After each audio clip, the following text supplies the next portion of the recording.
వంటగదిలో ఈ గంటికి నాకు చాలా అవినాభావ సంబంధం ఉన్నట్టుంది. ఇది నన్ను అస్సలు వదిలిపెట్టట్లేదు.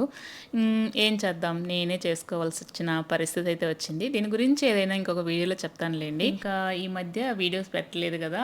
అంటే బిజినెస్ స్టార్ట్ చేశాను. ఇంకొక మెయిన్ రీజన్ బిజినెస్ ప్రాబ్లమ్ ఏం కాదు. నేనెప్పుడు వీడియోస్ పెట్టగలను.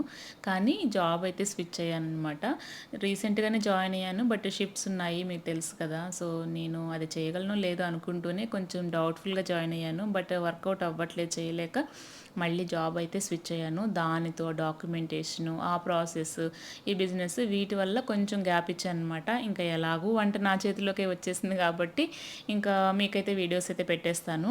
ఇంకా నా బిజినెస్ గురించి కొన్ని కొన్ని డీటెయిల్స్ మీకు ఒక లాంగ్ వీడియోలో త్వరలో పోస్ట్ చేద్దాం అనుకుంటున్నా. ఇంకా మీరందరూ ఎలా ఉన్నారు కమెంట్ చేయండి. ఇంకా సమ్మర్ హాలిడేస్ కూడా స్టార్ట్ అయిపోతాయి. ఏమైనా వెకేషన్ ప్లాన్ చేస్తున్నారో షేర్ చేసుకోండి. నచ్చితే సబ్స్క్రైబ్ చేసుకోండి. Thank you.